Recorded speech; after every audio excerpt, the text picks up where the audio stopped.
Con banda dibujada y dibujantes trabajando. Puedo contar más o menos mi experiencia en relación a ADA, que vendría a ser una de estas asociaciones que estamos luchando desde hace varios años por el tema de derecho del autor, por las leyes para jubilación de ilustradores. Muchas gracias. Y en resumen, también es una invitación para que se acerquen a ADA y a los otros grupos, porque es muy importante también la actividad de los profesionales dentro de las asociaciones, como para poder ir progresando en las condiciones laborales y también para ir enriqueciendo a los colegas. O sea, entre todos nos vamos enriqueciendo no solo desde lo técnico, sino también un poco, que es lo que nos van a venir a hablar, respecto a la experiencia laboral. Esas son las acciones conjuntas que, más allá de promover leyes o ir al Estado para que se respeten nuestros derechos, parte de lo que hace que nosotros tengamos derechos somos los mismos trabajadores. Entonces, estos movimientos, estas instituciones que somos, son instituciones de un orden colectivo. O sea, sin los socios no hay movimiento. Entonces, bueno, esta es una invitación que les hago. Muchas gracias por venir y un aplauso por favor a nuestros expositores. Poli Cantone, Horacio Chino, María Domingo.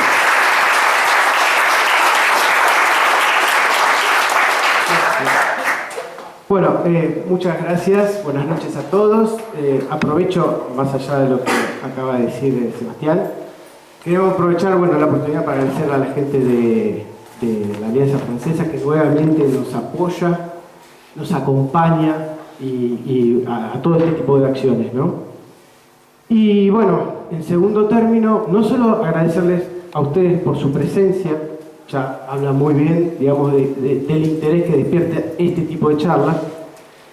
Y en segundo término, quisiera aprovechar y agradecer acá formalmente la presencia de un maestro. Me parece que es la descripción más precisa en el día correcto, por eso, por favor, un aplauso para el maestro Altuna.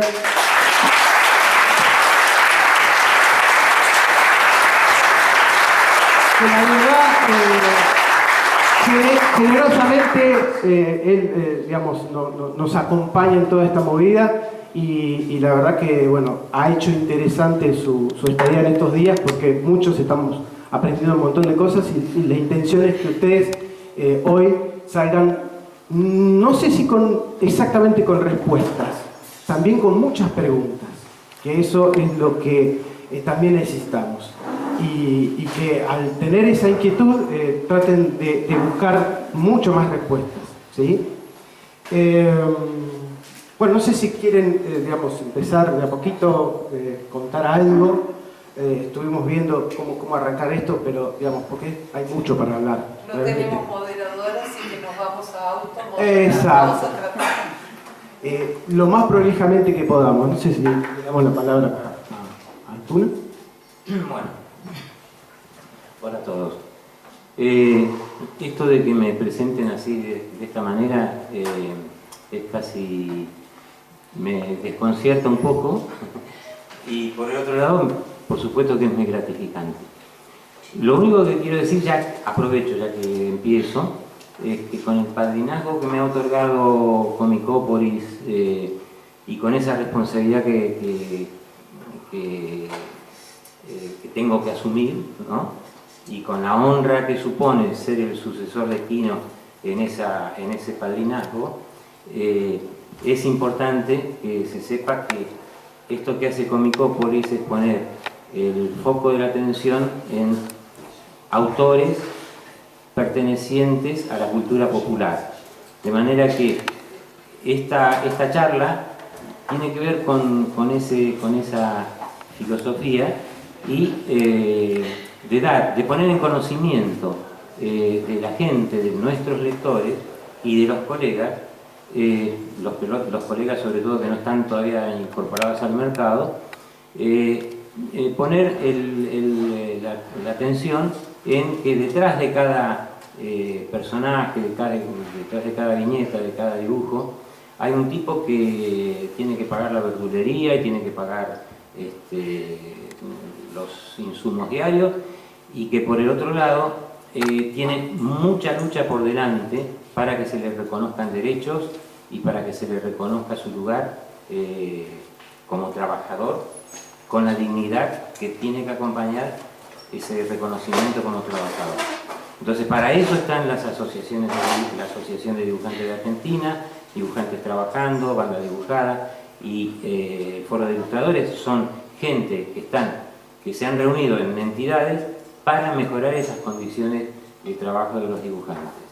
Y en todo caso, a los colegas que todavía no están en estas asociaciones, que se acerquen y que las apoyen, y a los lectores y a los amigos que se acercan al mundo de la ilustración y al dibujo, que apoyen también a estas instituciones en las cosas que puedan llevar a cabo, porque forma parte de la cultura popular y me consta porque en el mundo el dibujante argentino es muy reconocido, muy valorado, y es un orgullo poder ser dibujante argentino. Así como cuando me ha pasado, así como uno dice técnico alemán y el alemán califica, si es técnico y es alemán debe ser bueno.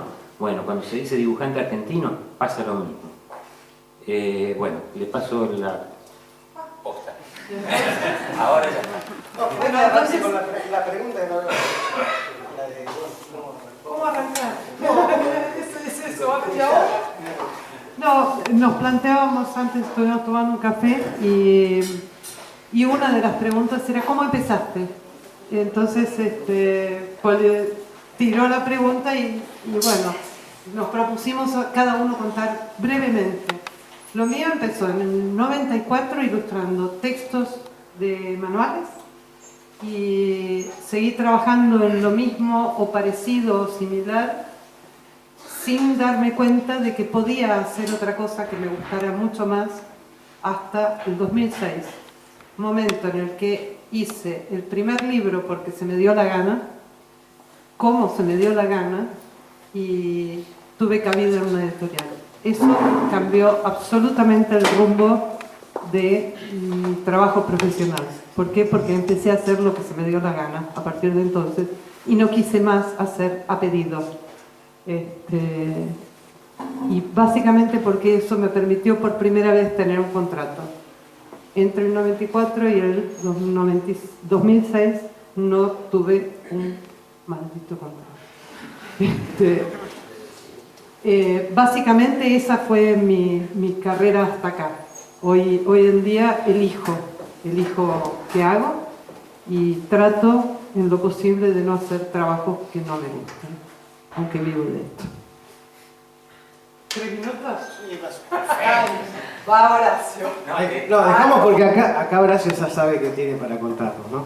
No, yo básicamente empecé en el 2000, digamos, profesionalmente. Les cuento un poquito, yo 7 años antes del 2000 hice un montón de otras cosas. Empezando por hacer carteles de oferta, papa por kilo en un supermercado. Pero ahí por suerte hice carrera y me dio como una base económica como para después decir, bueno, yo quiero trabajar de esto. En 2000 empecé mis primeros libros, a hacer mis primeros libros, poco como María, digamos, los primeros años pagué derecho de piso y creo que mis primeros 10 libros que fueron hechos así en ráfaga de 2 o 3 años, perdí, digamos, cedí los derechos, ¿no? En los contratos. A medida que me fui profesionalizando, también empezó a acercarse, yo me empecé a acercar a estas asociaciones, en mi caso fue el Foro de Ilustradores, y fui conociendo un poco de qué se trataba todo y empezar a descubrir. Yo me acuerdo que hablaba con Oscar Raujas, con Itzman, mismo con María, o sea que nos decían... Estaba en la misma que vos. Exacto, estábamos todos más o menos. Hubo un momento en el 2002, que me quedé sin trabajo y a partir de ahí tomamos una decisión con mi mujer de irnos a la Feria de Bolonia. Y a partir de ahí empecé de a poco a conseguir trabajos en el exterior y ir afianzándome en este trabajo que me gustaba. Porque mientras tanto yo hacía miles de cosas, de publicidad, como todo el mundo, ¿no? Dibujando lo que venga, cosas de animación, hice fondos de animación, pero bueno, de a poco fui acercándome a lo que quería, que era hacer libros y pasar de ser un ilustrador freelance a un ilustrador autor que elige los proyectos. Hoy en día lo puedo hacer medianamente porque yo sigo trabajando por pedido, por la necesidad, obviamente, uno tiene que cubrir, pero por lo menos me dedico a hacer 1 o 2 proyectos por año por mi cuenta y aspiro a cada vez que sea más por ese lado, ¿no es cierto? Eso es brevemente lo que fue mi camino hasta hoy. Bueno, yo empecé en el 65, así que muchos de ustedes no habían nacido. El año que viene voy a cumplir 50 años con la profesión, así que espero que alguien me invite y festejemos aquí esos 50 años. Y si hay una cosa que es común a los tres, es que estamos felices de hacer lo que hacemos. Somos dibujantes, tenemos la fortuna de vivir de lo que hacemos y casi la fortuna también de dentro de hacer lo que hacemos y de vivir de lo que hacemos, hacer lo que queremos, ¿no? Que eso es más importante todavía. Eso no es fácil porque no se logra de un momento a otro, sino que es un trabajo, es una coherencia, hay que ser un poco exigente, ¿no? Con uno mismo y exigente con sus metas, digamos, con las metas que se proponen. Cuando yo empecé en el 65 había fracasado previamente como abogado, como estudiante de abogacía, mejor dicho, y como granjero. Fundí una granja de pollo. Mi socio era Dan Fiume, que era dibujante, un gran dibujante que hacía yacarobe para Columba, y él me introdujo en el mundo del cómic. Cuando le dije a mi padre que dejaba de estudiar abogacía, yo vi que un brillo se le apagaba en los ojos, ¿no? Pero con el tiempo él se dio cuenta que era lo que yo quería hacer y yo me di cuenta también inmediatamente que era lo que yo quería hacer. Empecé haciendo una historieta infame que era Supervolador, que la copiaba además y era horrorosa. Además, yo que no soy un tipo que me gusten los superhéroes, empecé haciendo superhéroes. Eso forma parte de mi parte vergonzante, digamos. Entonces, durante 10 años trabajé para la editorial. Después empecé formándome en varias editoriales así muy pequeñas. Entré en Columba, que me parecía que era Hollywood, porque ahí ganaba buena pasta, buena guita, no sé yo cuánto, y todo bien. Era una estrellita en ascenso. Pero ¿qué pasaba? Columba no reconocía los derechos de autor, es decir, dejabas los originales y dejabas también los derechos de tu obra. Entonces, como estaba en la asociación de dibujantes con otros compañeros, pretendíamos cambiar eso, yo hice el planteo en Columba, es decir, me devuelven los originales y todo, porque si no, no trabajo más. Me dijeron que no trabajé más y me tuve que ir. Y empecé a hacer storyboard y qué sé yo cuánto. Después tuve la fortuna de que me llamara Casioli para Chaupinela, ahí conocí a Trillo, empezamos a trabajar la idea del Loco Chávez en el 75, y yo creo que desde el 75 en adelante es mi verdadera carrera, porque desde ese momento en adelante yo no cedí más derechos, siempre todos los derechos de mi obra están en mi poder. Entonces, tanto en Clarín como en la revista Humor, y después posteriormente cuando me fui a Europa, y cuando en Europa de España pensaba en trabajar para Francia, siempre andaba buscando Hollywood, ¿no? Y yo decía, Columba era Hollywood, no, me di cuenta que no era. Después en Clarín y Humor pensaba, bueno, esto es Hollywood. No, tampoco era. Y me fui a España y tampoco. Y en Francia, bueno, la conclusión es que Hollywood no existe, ¿no? Es la búsqueda de un lugar al sol en donde estés plenamente satisfecho con lo que haces Y eso en un dibujante es muy difícil porque nunca vamos a estar satisfechos, ¿no? Y siempre vamos a estar en una búsqueda de la perfección. Pero fundamentalmente a mí me parece que el tema de los planteos cuando se comienza a trabajar y la seguridad y la coherencia con que uno tiene que plantearse la carrera, ¿no? Tiene que ver siempre, y está muy relacionado, y es de una manera lineal y rigurosa, tiene que estar relacionado con la coherencia en el trabajo y la dignidad profesional. Si no se juntan esas dos cosas, es muy difícil hacer una carrera, digamos, bueno, para mi gusto, una buena carrera. Siempre me acuerdo que Cascioli distinguía entre dibujantes y dibujadores, ¿no? Y es muy sabia esa distinción, porque el dibujante es un tipo que es un autor.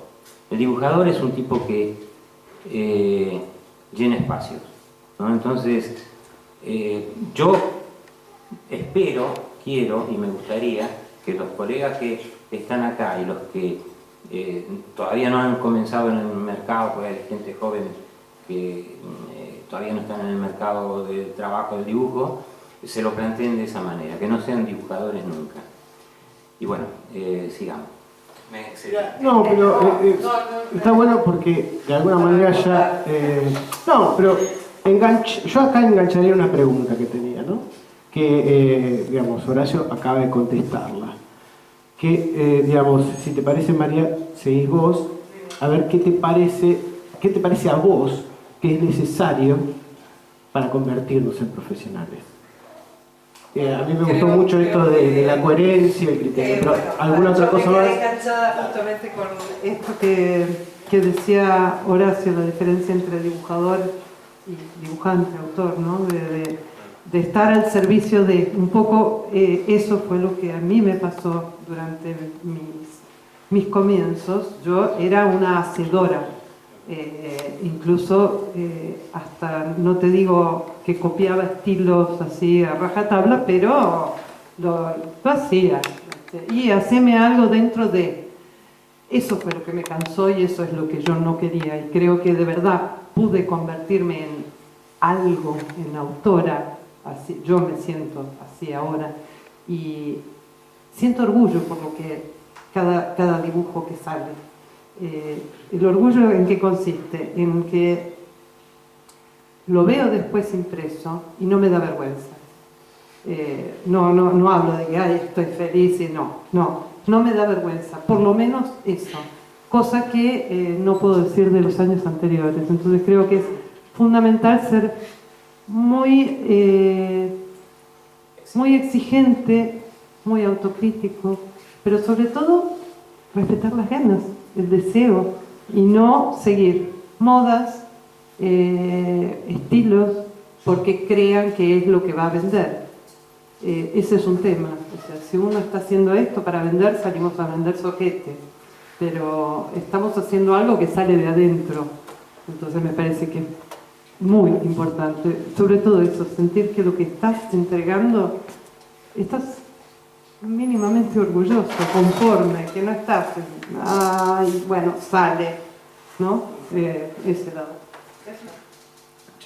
Me deja completa. No, dale, Bueno, no, pero hay muchas cosas para agregar, porque coincido en todo esto, obviamente, lo que han transmitido los dos. Me quedé pensando en esto de dibujante, y alguna vez he tratado de transmitirle esto a muchos colegas, ¿no? Digamos, la importancia de convertirse y cuál es la diferencia. Y para transmitirlo, hay un ejemplo sencillo, ¿no? No sé, cualquier deportista que quiera ser profesional se tiene que entrenar, tiene que ocuparse, tiene que vivir, o sea, vivir de eso. Yo les pregunto a cualquiera de ustedes que quieran vivir del dibujo y tienen que pelear y tienen que comprometerse con esa idea. más de uno me ha dicho, pero yo sé dibujar, y ahí está la diferencia entre ¿no? dibujador y dibujante. Yo dibujar no sé lo otro, ¿no? Para mí es chino, me han contestado. Y le digo, bueno, si es necesario aprender chino, para conseguir un trabajo tenemos que aprender chino. Tenemos que aprender cómo son las cuentas, cómo vamos a cobrar, cómo vamos para poder pagar nuestras cuentas. O sea, nos pasamos diciendo, ¿no? Siempre entre colegas, bueno, la idea de encontrarnos en libertad, de ser como chicos, que es la parte más contradictoria de todo esto, ¿no? Pero por otro lado tenemos que ser responsables y saber que esto se trata de un trabajo. Un trabajo que lo tenemos que cuidar y que lo tenemos que hacer respetar, ¿no? Y saber desde el principio, desde el vamos, que esa es la gran diferencia para nuestro propio futuro, va a ser una manera de marcar el camino y de alguna manera plantearnos estos proyectos, estos objetivos de una manera que puedan ser realizables. Obviamente tenemos que saber que hay derechos de piso para pagar, todos tenemos en algún momento esos trabajos, ¿no? Que nos dan vergüencita, pero como dicen acá, ser sinceros, ¿no? O sea, yo me acuerdo de mis primeros trabajos y sí hice, me acuerdo, unas publicidades para juguetes y cosas así, pero yo daba lo más que podía. O sea, para mí era estar viviendo lo que me gustaba y dar ese paso y enfrentar el miedo también, ¿no? Enfrentar el miedo de dar ese paso, reconocer las limitaciones y la necesidad de crecer, es el que te convierte de alguna manera en profesional. Y no solo en sus principios, sino a lo largo de toda la carrera, porque estamos aprendiendo en todo momento. Esta semana hemos charlado con Horacio un par de cosas y he aprendido un montón. O sea, todos tenemos un montón de cosas para aprender. ¿Qué querías agregar? No, sí, que es una cosa que digo siempre, que dibujar es fantástico y es maravilloso para los que lo hacemos, lo sabemos. El asunto es intentar vivir de ese trabajo. Y es muy difícil, es lo que decía Poli. Es muy difícil encontrar lugarcito al sol y vamos a tener que pagar derecho de piso y todo eso. Pero también hago la reflexión siguiente, o que se opone. Trabajar 8 horas diarias del resto de tu vida haciendo algo que no te guste es un horror. Trabajar 8 horas diarias del resto de tu vida, por lo menos haciendo algo que te gusta, son 8 minutos que uno le resta a la infelicidad, digamos, de hacer algo que no te gusta. Entonces, por eso es importante siempre hacer lo que uno quiere, sin jorobar a nadie, ¿no? Y bueno, ese es, a pesar de que el panorama habitualmente, los autores siempre nos quejamos, siempre estamos en crisis, de trabajo, de precios, de crisis laborales y qué sé yo cuánto, y a pesar de que eso puede sonar desalentador, también está la otra cosa, ¿no? Que somos muy felices, como decía Mal David cuando hacía allá, ¿no? Es lo más divertido que se nos puede ocurrir hacer con la ropa puesta. Dibujar en nuestro caso. Y bueno, dale. No. Y no, cuando María hablaba de sus comienzos, y yo lo pensaba también, cuando yo hago el punto de ruptura, que me voy de Columba, que pensaba que era Hollywood y no era así, era ¿por qué? Y esto es también una cosa que es un punto de no retorno para algunos autores, ¿no? A mí me pasó. Cuando yo planteaba la necesidad de mantener para mí los derechos de autor, fue ¿por qué? Porque más allá de la calidad o de lo que sea que me salieran los dibujos en ese momento, cuando yo entregaba las páginas a Columba, había viñetas, había dibujos que a mí me gustaban y que yo estaba orgulloso y decía que este me salió bien, ¿no? Y yo entregaba eso y yo sabía que ese dibujo yo lo perdía porque iba a quedar en la editorial. y yo lo único que iba a tener de ese dibujo era su reproducción mal habitualmente en la revista. Entonces, esa sensación de despojo, porque era mío, eso es el derecho de autor, eso era mío, yo lo tenía que dar, y a mí me cabreaba, hasta que, bueno, fue una decisión, ese es el punto de no retorno. Cuando vos tomás la decisión de, bueno, o es mío o no dibujo más, o lucho por dibujar y por mis derechos, ¿no? Bueno, he tenido la fortuna, como decía antes, de poder hacerlo, pero esa decisión a mí me ayudó me determinó el camino, me determinó la manera de encarar la profesión. Ese es el camino. No, ahí dejaba de ser un dibujador. Ahí yo tenía toda la responsabilidad sobre mi cabeza, sobre mis manos, de hacer de mi carrera, de lo que yo amaba, una cosa profesional y digna. Felizmente, hasta ahora me va saliendo bien. A raíz de lo que decía él, me acordé también de, digamos, la situación esta de agarrar la guita, porque vivimos de esto, es, no, bueno, te ofrezco un contrato y un adelanto de 1.100,50 pesos. O derechos, eso con un 2% del derecho de autor. O 8.000 pesos pago único. Estás cagado de hambre, agarras los 8.000 pesos. Comes un mes. Llega el otro mes, otro libro, otros 8.000 pesos, otro mes. Hay que hacer un libro en un mes, o sea, hay que trabajar.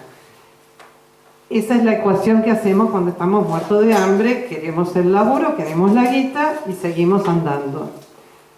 Pero en ningún momento, sobre todo jóvenes, nos cuestionamos, nos preguntamos, ¿qué pasa? Aparte del amor que uno tiene por esos dibujos que le pertenecen a otros. Ahora ya los originales nos los quedamos por...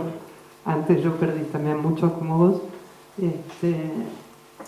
Pero estamos perdiendo el derecho de, ya no del original, sino de hacer algo con esas imágenes.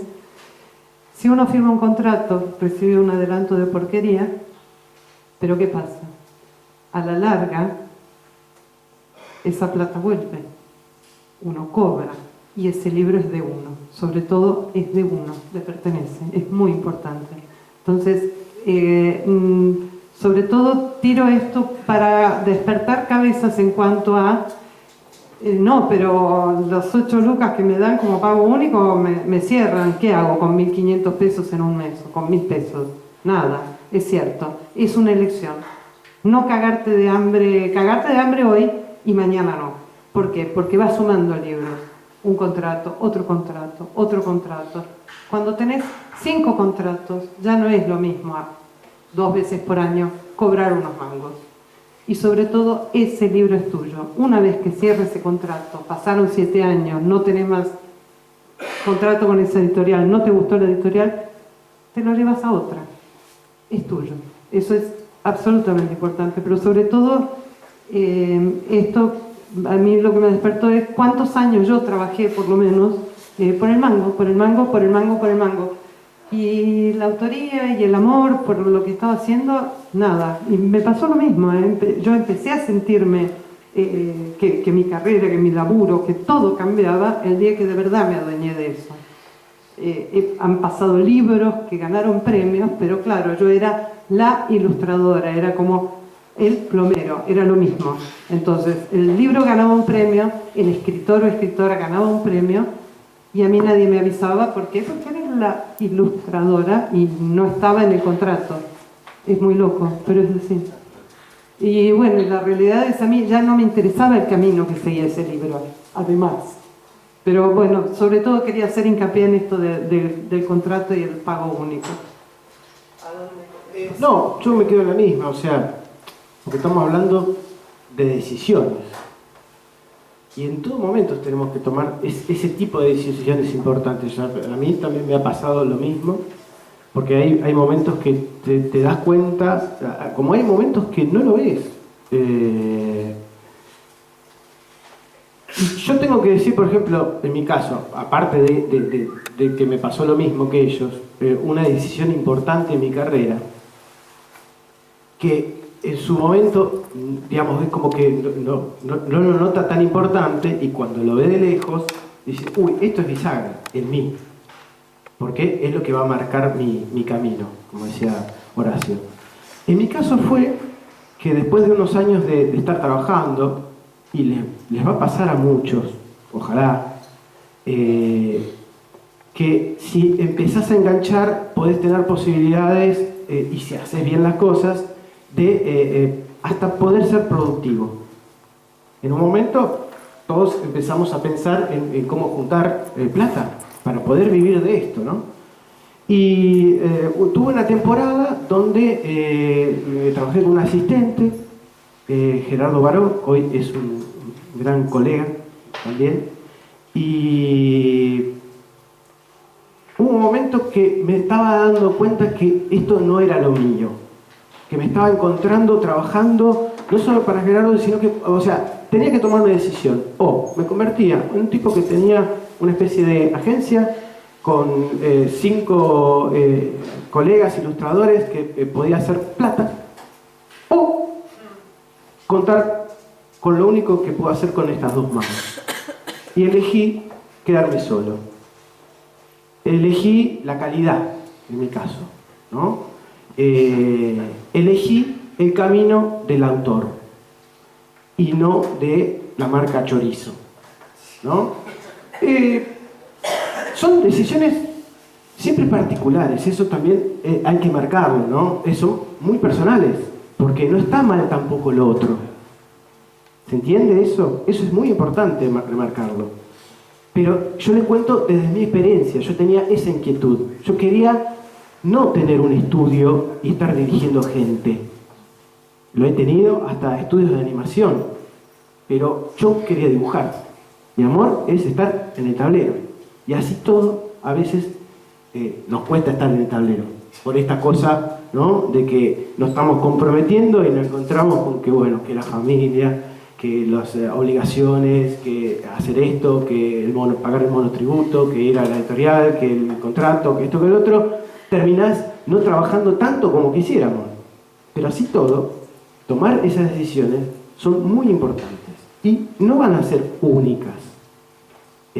Va a haber varias decisiones a lo largo. Y también me di cuenta, le habrá pasado lo mismo, Horacio con mucho más experiencia. Yo tenía la fantasía de que cuando uno tomaba esas decisiones, ya marcaba el camino y decías, bueno, acá ya está, yo estoy hecho. Estoy por el lugar donde quiero. Hecho en el sentido de decir, estoy feliz haciendo lo que me gusta, ¿no? Lo que marcaba recién Horacio. Pero también te das cuenta que cada tanto tenés que volver a empezar. Que hay ciclos que se cumplen y que uno siempre tiene que estar constantemente tomando decisiones. Y decisiones importantes. Entonces, hoy tienen frente a ustedes la posibilidad, digamos, de tener gente que comparte toda esta información, que es generosa, y los invito a investigar, a comprometerse. ¿Para qué? Para que puedan tomar mejores decisiones. Si hoy estamos nosotros acá sentados, de alguna manera siendo generosos, es porque alguien fue generoso con nosotros. Y es la mejor manera de que el círculo se complete, ¿no es cierto? Por eso es tan importante que cuando salgan de acá y se hagan estas preguntas que le decía recién, las hagan junto con otros. Porque si hacemos un camino, ¿no?, de solista, salvo que seas muy talentoso, es probable que no te vaya tan bien. Y ese es uno de los consejos en ese sentido que tengo, ¿no?, principal, que es el de caminar con gente al lado, ¿no? Que comparta inquietudes, necesidades, y solitos, digamos, solitos, juntos, van a poder lograr muchas más cosas, ¿no? Así que no sé si quieren... Sí, es lo que decía Esther, ¿no? Que el héroe individual no es útil. Yo no creo en los héroes, pero el héroe individual no es útil. Lo mejor es el héroe colectivo, es decir, la unión. Pero igual, cuando uno se plantea en este tipo de reflexión las cosas que va a hacer, a pesar de las buenas intenciones, a pesar de la determinación que uno tenga, va a tener un pequeño inconveniente, siempre, siempre. Y es un tipo que se llama editor, ¿no? El editor está ahí. Tendrá que ser de alguna manera nuestro compañero de viaje. Yo siempre he tenido relaciones turbulentas con los editores. Me ha ido en general bien y he tenido grandes editores. En este momento recuerdo a Casioli, que es el tipo que primero me reconoció los derechos de autor. Es un tipo que después tuve su amistad y es un tipo al que respeto mucho y lo recuerdo siempre. Pero tienen que saber también que en la relación del dibujante y el editor van a tener que plantearse preguntas, no siempre van a tener las respuestas y va a ser un intríngulis cada vez que haya que buscar un laburo y haya que plantear, negociar con el editor. Mi experiencia, la idea que tengo del editor es que es un tipo que finge que me dice la verdad y yo finge que lo creo, ¿no? Pero es así. Él me dice, vamos a tirar 3.000 ejemplares o 5.000 ejemplares, y yo digo sí. Pero no hay forma de controlarlo eso. Y él me dice, te vamos a pagar a los 6 meses de acuerdo a las ventas, y yo le digo sí, y resulta que tampoco tengo forma de controlar las ventas.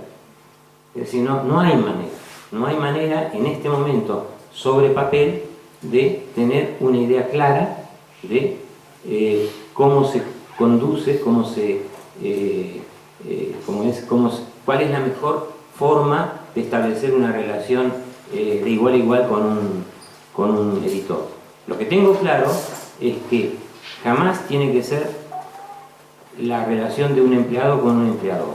Tiene que ser siempre una relación de igual a igual. Porque si él está llamándote o te está pidiendo un laburo o le ha gustado tu laburo, no es que sea generoso y que te quiera hacer un bien y que sea Poli es un buen tipo, vamos a publicarlo. No, él quiere ganar guita con un laburo que está bien hecho. Y es legítimo, es así. Lo que sucede es que están todas las otras condiciones en las que somos muy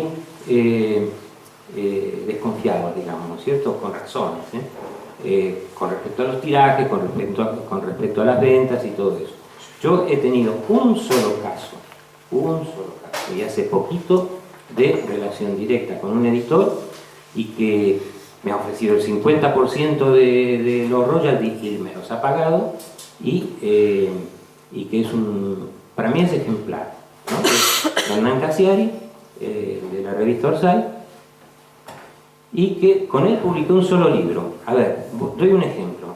Yo había publicado 5 libros con la editorial Planeta en los últimos 2 o 3 años y nunca había vendido más de 500 o menos de cada uno de ellos, con el universo de posibles ventas de toda América Latina y España e Italia, porque había una edición también en italiano. Entonces, de esos 5 libros nunca recibí nada, salvo un adelanto.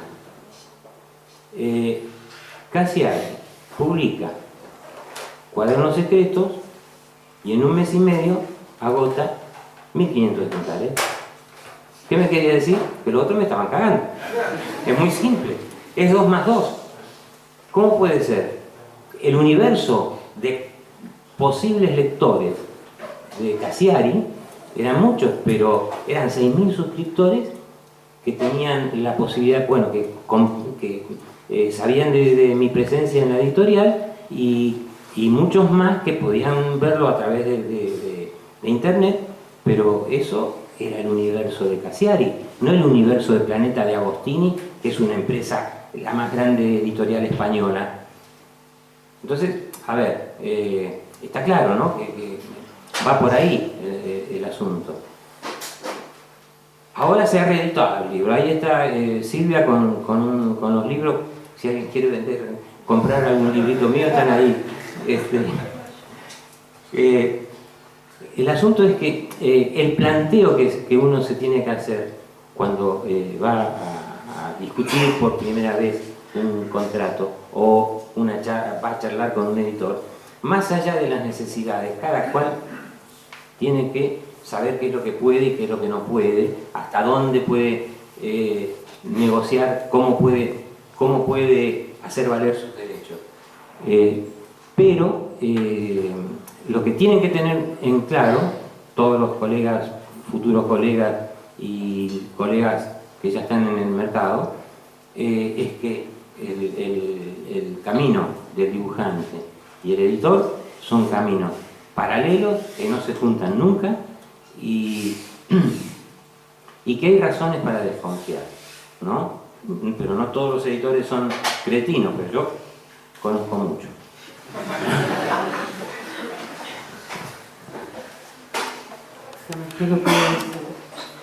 Cuando te escuchaba pensaba en esto de los contratos y de los editores. Un tema que había pensado estos días también es justamente los contratos, que obviamente uno cuando empieza no tiene la más remota idea de lo que dice ahí, tiene el contrato y ya está feliz porque tiene el contrato y firma. Entonces, ante eso, si uno está relacionado primero con colegas, algunos con más experiencia, son justamente los colegas los primeros en que van a poder ayudar a aprender a leer esos contratos. Y después, o antes también, si quieren, está la abogada o el abogado. Existen los abogados a los que se les puede consultar qué dice ese contrato, porque nosotros no entendemos ese lenguaje hasta que leímos muchos contratos y firmamos muchos contratos de porquería y nos avivamos de cómo metimos la pata por no haberlo hecho leer por un abogado que nos asesore y nos explique. No, acá lo que está diciendo, porque una I o cambia todo. Bueno, lo mismo, perdón, lo mismo pasa con los contadores, o sea, ¿cuántas veces hemos metido mal el dedo en la categoría y que no presentamos esto? O sea, sí, no, hay que asesorarnos. Pero primero hay que saber, hay que reconocerlo, ¿no? Bueno, empezar por saber. No sé, tengo que preguntar. Y tengo que aprender además, porque para mí, por lo menos personalmente, fue muy útil aprender a leer un contrato y darme cuenta de todas las cláusulas en las que metí la pata por no pedir cambios. Pedir un cambio en un contrato no es, uy, ya no me van a dar, no voy a tener contrato. No, es pedir un cambio. A lo sumo, lo peor y lo más terrible es que te digan no, pero el sí lo tenés para caminarlo. O sea, es bueno eso. Incluso cuando no hay otra y cedemos los derechos, hay casos en los que, bueno, optamos por eso, ceder los derechos. No ceder todo por todo el tiempo del mundo. Hacer una sesión temporaria, por años, por edición, por cantidad de ejemplares. Hay muchas formas de establecer y negociar con un editor. No hay una única y nunca es la que nos proponen, además, la única. Tenemos que pensarlo y discutirlo y relacionarnos como pares. O sea, pero tenemos que saber un poco y si no sabemos, preguntar. Eso No, pero acá, bueno, yo engancho esto porque acá ya entramos en un tema de contrato que estaría bueno ya prolongarlo, ¿no? Pero antes quiero no quedarme con algo pendiente sobre los editores, clientes, porque también acá, digamos, muchos son ilustradores, dibujantes que hacen cómic, hay gente que hace packaging para juguetes, o sea, hay muchas cosas para hacer digamos, no es únicamente el libro, digamos, el universo del libro y los derechos de autor. Hay muchas cosas para pelear, ¿no? Por eso, en mi caso, por ejemplo, las relaciones con los editores, hasta ahora he tenido obviamente editores bravos y que me han jodido, pero también he tenido la posibilidad de acercarme yo a editores con los que siento más confianza, sin obviamente cruzar, ¿no? Eso lo dejaba bien claro hace un ratito. Horacio me decía, no vamos a terminar haciendo cucharita, ¿no? Con el editor. Peligroso, eso sí. Pero sí, tampoco yo, ¿no? Lo siento que sean nuestros enemigos, los clientes, en todo caso. Y de alguna manera son también quienes, de alguna manera, podemos educarlos.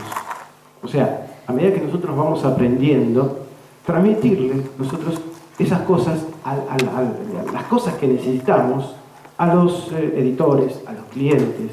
Y eso es una buena manera también de aportar cosas fundamentales para la causa, de alguna manera, ¿no?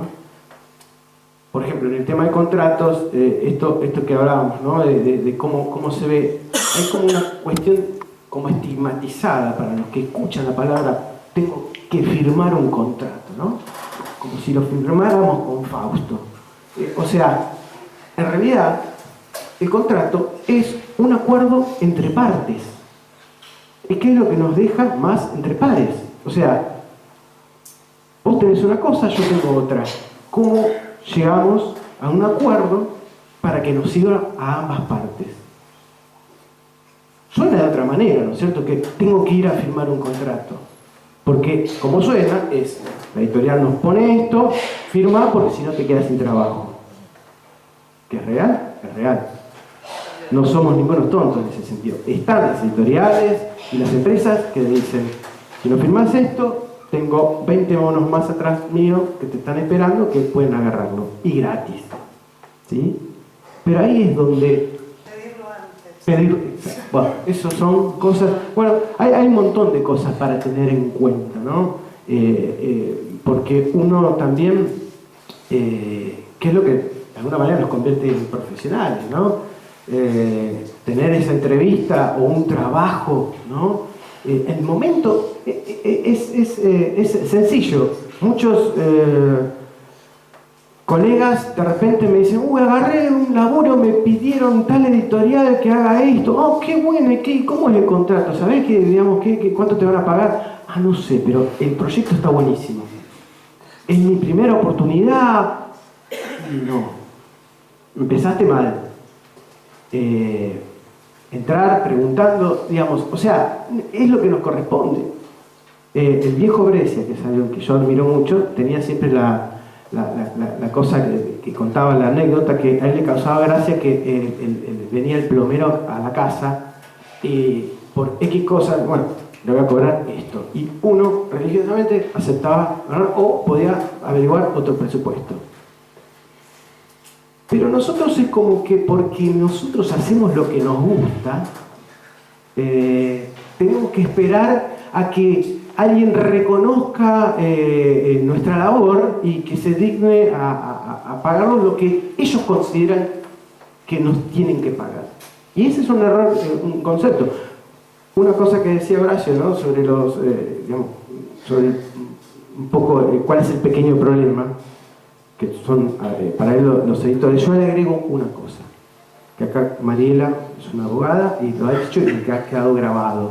El principal problema de los dibujantes o los ilustradores, para mí y para ella, somos nosotros mismos. Poder confiar en nuestro trabajo, dar ese paso, ¿no es cierto? Decir, ok, yo soy un obrero más que por su labor artística, en todo caso, merece un reconocimiento pagadero en pesos.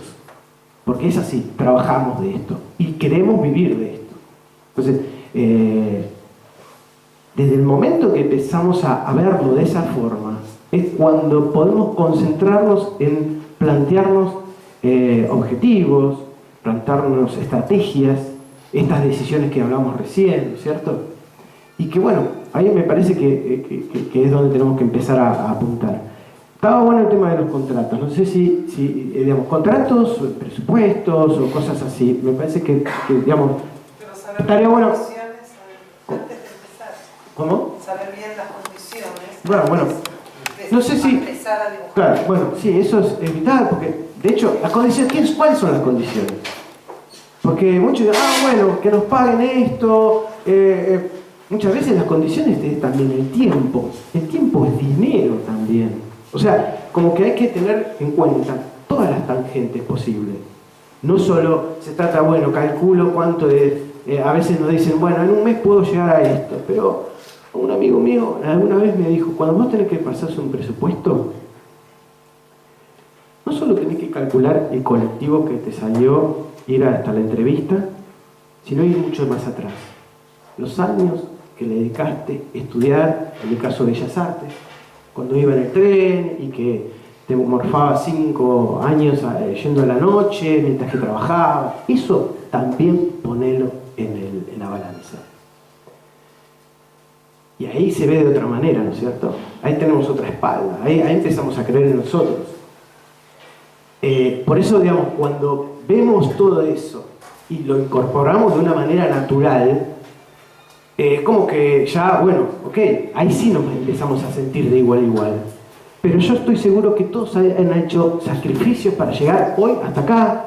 Algunos trabajando, corriendo de la oficina donde están trabajando, alguien pidió permiso para algo, o tuvo que combinar con su señora para que se quede con el chico, no sé. O sea, cada cosa, cada esfuerzo que hace uno por seguir manteniéndose en movimiento, lo tiene que trasladar al momento de cobrar un trabajo.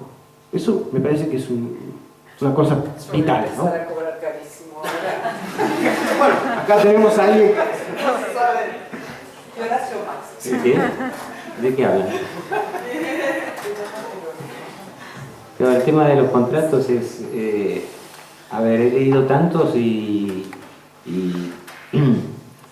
es muy difícil tener una idea completa de cuáles son las mejores condiciones, cuáles son las peores, porque muchas veces vienen muy disfrazadas, ¿no? Si uno, por ejemplo, para el mercado francés quiere ganar bastante dinero, tiene que ceder los derechos de venta a la editorial. Eso, sí.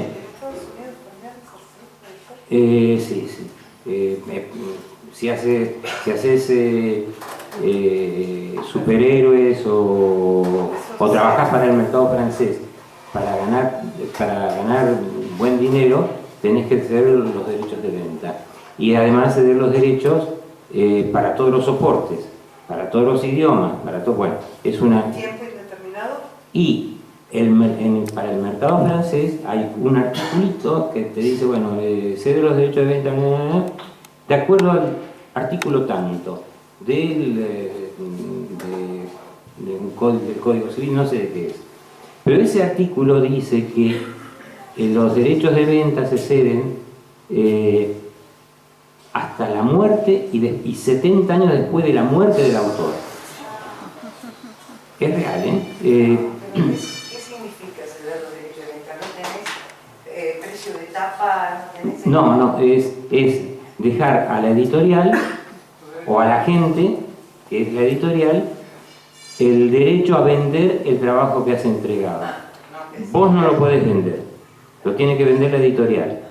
Y si vos lo vendés, igual lo cobra la editorial y después te da un porcentaje, ¿no? Entonces, ese tipo de contrato que se firma habitualmente, y lo firman los franceses, es un poquito extraño, digamos, ¿no es cierto? Las asociaciones francesas de dibujantes no han sabido pelear ese tipo de contratos y no están digamos, no es un movimiento fuerte entre los dibujantes, entre los colegas franceses.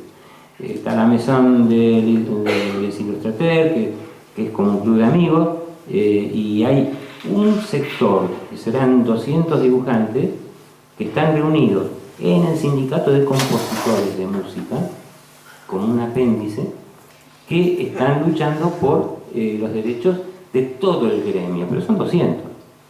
Si vamos a pensar... No, digo, se ve que el problema es global, no es solamente que... No, pero a ver, en España, en Francia son 200 los que están ahí. En España somos 1.300. Es otra estructura y que la hemos sabido hacer, ¿no es cierto? El tema de los contratos es muy complicado en cuanto a que cada editorial se maneja a su aire en general, y por el otro lado pasa que como no estamos agremiados, que como no tenemos una unidad asociativa, digamos, en general, las editoriales negocian individualmente con cada autor. Imagínense un obrero, una fábrica en donde cada obrero tenga que negociar su contrato, su sueldo.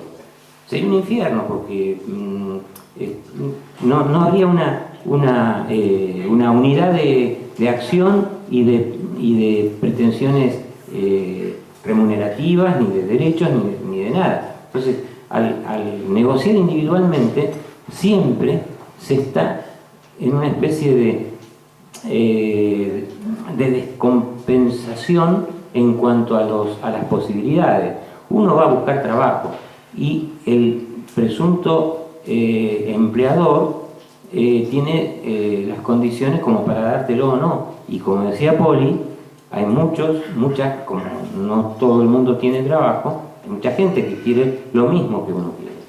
Entonces, el tema de los contratos tiene todas las vertientes posibles que se puede imaginar. Otra cosa, si uno quiere trabajar para los franceses, ganando buen dinero, eso sí, lo pagan, pero también tenés que ceder los derechos para todos los soportes digitales y los que se puedan crear en el futuro inclusive, que es ilegal. Entonces, son muchas cosas que el colega, el dibujante, es un aprendizaje. Tenemos que hacerlo, tenemos que aprender a leerlo. No es tan difícil. No, es ajeno a nosotros y a nuestra manera. No es tan chino. Porque, a ver, después de leer unos cuantos, uno puede distinguir los buenos y los malos en los contratos, eso está clarísimo. Y después, en el mundo americano, si hace superhéroes, los personajes, como se sabe, son de las casas editoriales, de DC o de Marvel. Después hacen películas y vos te quedás mirando embobado como tu personaje recauda millones en las taquillas del cine y vos como un estúpido estás mirando lo que me pierdo, ¿no? Pero esto es así. También se puede ganar buen dinero para los americanos, y es legítimo, y todo es legítimo. Lo que sucede es que, a ver, lo importante es saber a lo que uno renuncie. Sí. No, me quedaba pensando acá por lo que Decías de los cómics, y el ejemplo lo más claro es, sabemos quién hizo Batman y no sabemos quién carajo hizo Superman de alguna manera. O sea, ¿quién hizo a Superman? O sea, sabemos que lo hizo dos muchachos y que nadie se acuerda bien el nombre. Algo hicieron mal ellos, ¿no? Y visto a la distancia y al tiempo, claro, está clarísimo, pero uno cuando está tomando estas decisiones no sabe en dónde puede terminar, ¿no? Sí, bueno, esa forma parte del aprendizaje, no es fácil. Y bueno, no sé de qué podemos hablar ahora, porque del contrato ya hablamos. Lo que quería decir era que este es uno de los temas por los que es valiosísimo agruparse. Vuelvo al tema de estar juntos. Porque, ahí te dejo, Alito, pregunta. Dario. ¿Puedo? Sí. No, quería saber si alguno tiene idea cómo los contratos que se firman en Argentina, si tienen idea de las condiciones que imponen. Sí, o no sí, en Argentina. pero es largo eso, ¿eh? Pero usted, Traigo todos los que firmé y te cuento. a lo mejor algún jurisconsulto que esté presente No, en la pero sala podría, digamos, no van a dar los tiempos. o nada. No, pero con todo el tema de las problemáticas que van a afrontar las editoriales, ¿no sería por un lado más eficiente la publicación independiente o qué otras problemáticas traería eso? Sinceramente no lo sé, pero eso no te quita, ahora te dejo, no te quita el tema de tenés que aprender a leerlos igual y vas a seguir ligado a ese sistema. O sea, no todo es la revista Orsay en este mundo. Ojalá, ¿entendés? Porque tener el 50% de los derechos es bárbaro. Y que la venta sea así directa, de la editorial al tipo que lo compra antes, es maravilloso. Pero la realidad es que el mundo es mucho más que eso. Y hay que aprender a manejarse. Sí. No solo eso, Orsay a mí me daba acceso, como se vendía por PayPal, el pago por PayPal, me daba acceso a saber en tiempo real cuánto iba vendiendo, ¿no? Entonces yo veía, me fijaba a las 12, vendí 5, y me fijaba a las 6 de la tarde, 3, pero además tenía la dirección del tipo que lo compraba, todo, más honestidad y limpieza y desnudez en la relación entre un editor y un... es imposible, ¿no es cierto? Entonces eso es ideal. Cuanto a lo que vos decías en cuanto a la posibilidad de editar en forma independiente, ¿vos te referís a la autoedición? Sí, yo me quedo pensando. La autoedición es complicada.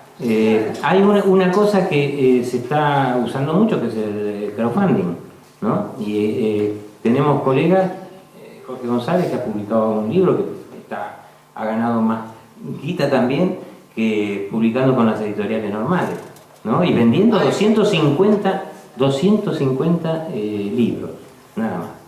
Entonces, Pero requiere un trabajo. Tenés que conseguir que compren el libro antes, o sea, para evitar el tema de la distribución, porque implica hay todo un paquete ahí.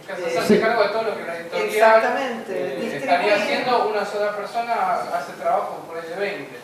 Claro, pero me refiero a que esto se puede parcelar, digamos, y no es una posibilidad la autoedición. Podés tener alguien que previamente o vos mismo, si te propones publicar varios libros, saber a qué editorial a qué imprenta te vas a dirigir, cómo comprar el papel, todo eso lo vas haciendo. Claro, requiere una planificación, pero eso es inevitable, ¿no es cierto? Quiero hacer una salvedad, ¿no?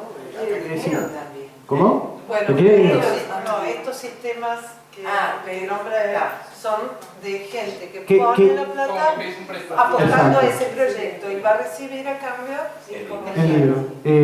Pero bueno, yo acá quiero destacar algo. No es para todo el mundo. Eso es real. O sea, hay a veces ciertos chistes que nos hace este mundo, ¿no?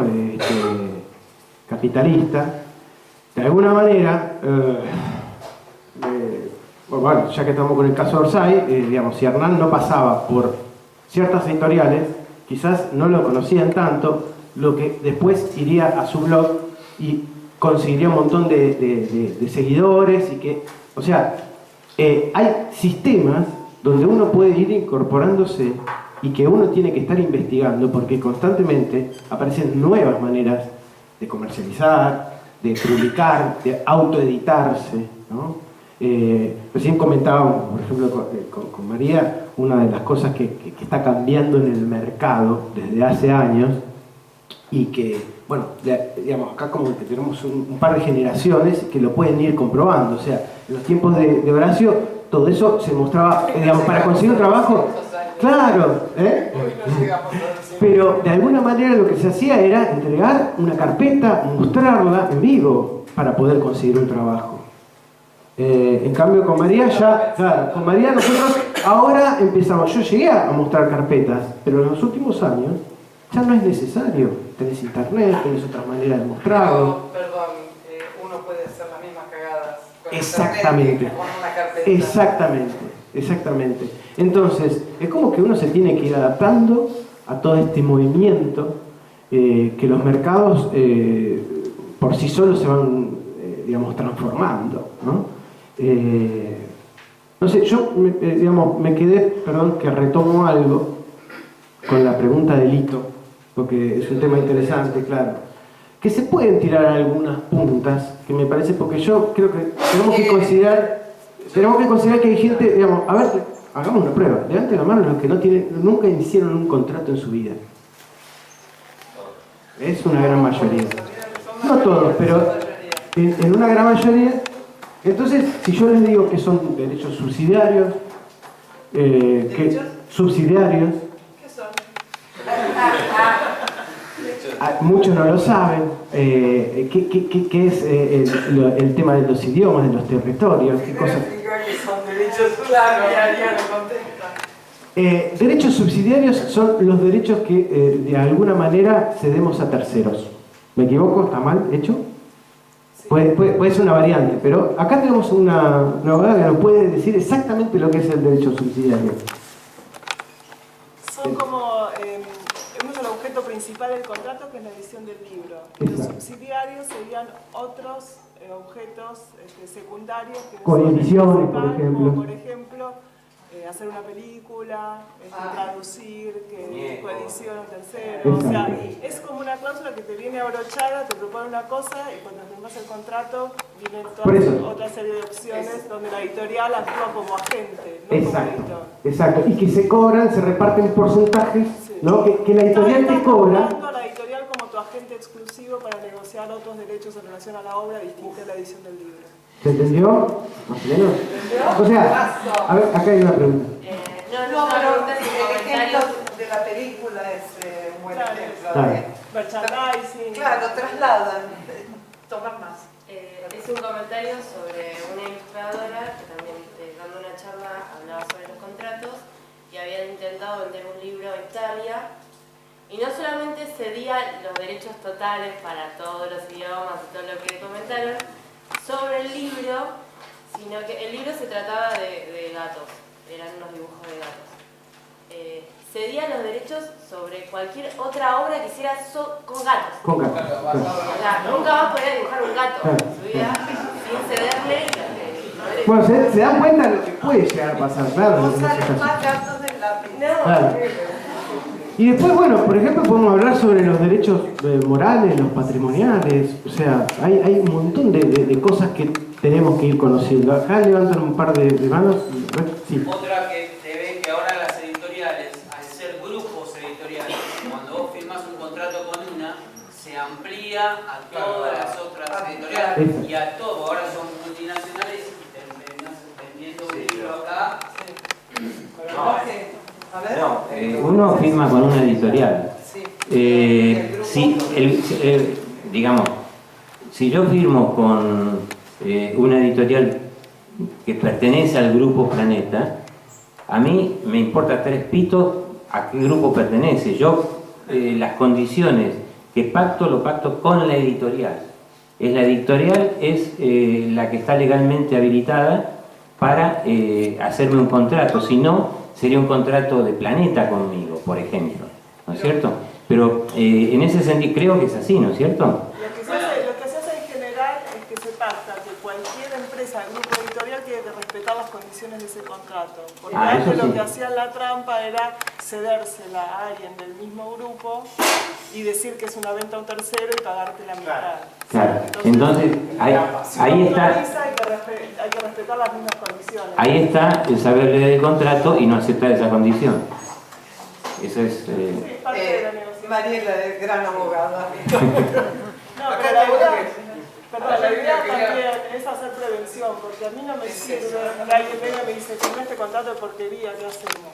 sea, la idea es no firmarlo, o sea, saber, por ahí aprender rudimentos de chino, o sea, mínimo, como para poder leer y conversar antes, discutir, ir plantear, o sea, el momento de fuerza que tiene el dibujante es antes de presentarse a dibujar. Cuando ya estuviste 30 días dibujando y entregando, ya está. Vas a firmar lo que quieras porque ya trabajaste, ¿entendés? Entonces, yo quería hacer un comentario con respecto a lo que hablaron de eso de los contratos y todo, porque así como las corporaciones y las empresas cada vez son más grandes, y ahí creo que surge también la necesidad de agruparse, porque, como decía, si uno lidia individualmente con la corporación y no hay una especie de gremio o salario mínimo, eso da espacio a la explotación. Es muy fácil explotar al dibujante lidiando en Me dividir quedé y reinar, ¿no? cuando iba a decir eso de agruparse. El tema de... o sea, justamente, incluso por esto, vas vos, te ofrecen un contrato, vos decís, no, así no lo firmo, yo quiero este cambio, este otro. No, ok. Al día siguiente llaman a otro ilustrador a ver qué pasa, le dan el mismo contrato, dice, no, así no lo firmo. Viene un tercero, así no lo firmo, y el cuarto logra que lo cambien. Ese antecedente provoca un cambio general. Y comentarlo entre nosotros es lo que ayuda a que eso no vuelva a ocurrir. Hubo una experiencia, la de Santa Lucía, ¿tuviste vos ahí? Bueno, esta es muy vieja, primero. Pero hay gente que lo conoce. De la época en que entregábamos los originales y no nos los devolvían, ahí en esa época no había derechos, no había derechos para los ilustradores con un contrato y demás. Y cuando ibas a cobrar el cheque, te ponían en la factura, donde vos firmabas que recibías el cheque, un sello que decía que estabas cediendo todo. Y si no firmabas, no te llevabas el cheque. Así la columna. Bueno, así fue durante un tiempo largo en Santillana. Época Gustavito Roldán, Nora Gil, Sergio Kerr. Me cuentan de alguien que le pasó eso y me toca a mí ir a buscar. Y dije, y acá no puedo hacerme la boluda, no voy a firmar y llevarme el cheque. Y no firmé, y me llevé el cheque. Dije, yo no tengo por qué, nadie me debe nada, y me lo llevé. Y así logró otra gente y nunca más pusieron el sello. ¿Entendés? Lo mismo devolver los originales. El día que uno los reclamó, dijeron, no, son de la editorial. 2 lo reclamaron, no. 3 y nos devolvieron a todos. O sea, hay que insistir y repetir. Sí, Necesitan un gremio. Eso. Una asociación, por lo menos, una asociación profesional. El tema de firmar eso hacia Columba, yo firmaba una factura que decía por la venta del siguiente material gráfico que queda en poder del editor. Sí, por la venta del siguiente material gráfico que queda en poder del editor. Y me daban la guita y ya estaba, ahí terminaba. ¿Qué sucede? Y ahí entregaban todos los dibujantes durante 50 años, no sé cuántos años duró Columba, todos los originales que entregamos nosotros están en poder de esa editorial o de los sucesores, o se han podrido o se han terminado o no existen más. Y ahí hay grandes, pero grandísimos dibujantes, ¿no? Borisov, Pereira, Arturo del Castillo, el hermano Pérez del Castillo, Durañona, Néstor Olivera. Hay todos esos dibujantes, y yo y todos, hemos dado esos originales, y esos originales están a veces dando vuelta en mercadillos porque se venden para aficionados y qué sé yo cuánto. Entonces, es horroroso eso se terminó felizmente, pero no tiene que volver a ocurrir. Y lo que se dice de los contratos, que cuando uno firma un contrato,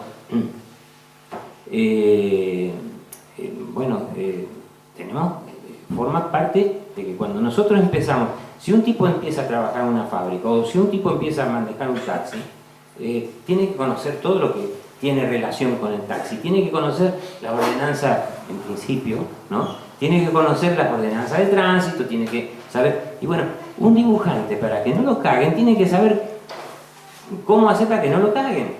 Eso es elemental. Entonces, por el otro lado, cuando se trabaja en forma asociativa, uno se puede sentir mucho más acompañado. ¿Por qué?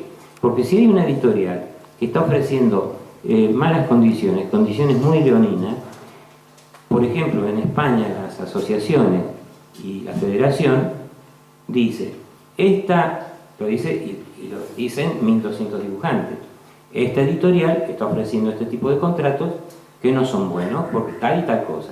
Entonces, nosotros le sugerimos a la editorial, le pedimos, le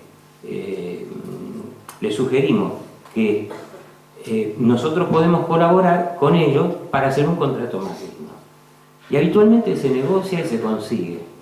Pero eso porque somos asociación. Es decir, yo no voy solo a negociar un contrato, me dan un contrato de mierda, bueno, me voy y ya está. No, yo tengo la asociación que me va a respaldar diciendo, fíjense el contrato que está ofreciendo esta editorial. Y todos los colegas van a saber que ese contrato es una mierda. Entonces, el mundo de la asociación es fundamental. Las asociaciones, yo siempre digo, si las asociaciones fueran solamente ateneos culturales, a mí no me interesan. Yo necesito una asociación profesional que luche por los derechos, que haga docencia, que dé información y que dé asesoramiento. Eso es en lo que están las sí. ¿Qué hace a una asociación que sea fuerte?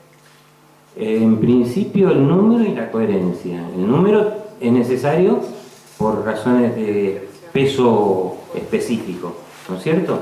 Y después la coherencia, ¿no? Es decir, tener muy en claro que una asociación como la nuestra, yo hablo de la asociación APIC, la de Cataluña, una asociación como la nuestra tiene esos fines: asesoramiento, defensa de derechos y docencia.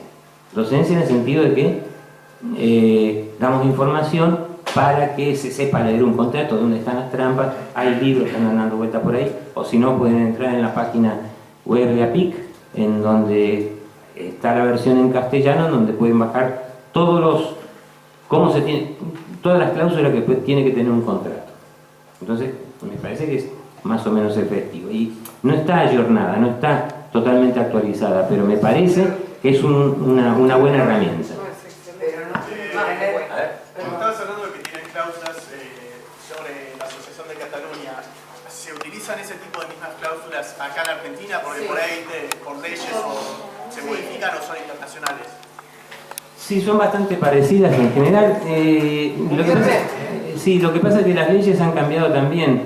Es decir, yo hubiera querido hacer juicio a Columba para que me devuelvan los originales, pero como hay una ley anterior que no preveía este tipo de contratos ilegales, es decir, no se puede hacer una cesión de derechos en una factura. Ahora es ilegal, antes no lo era.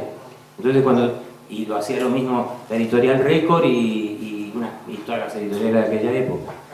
Y lo hacía interno y lo hacían todos.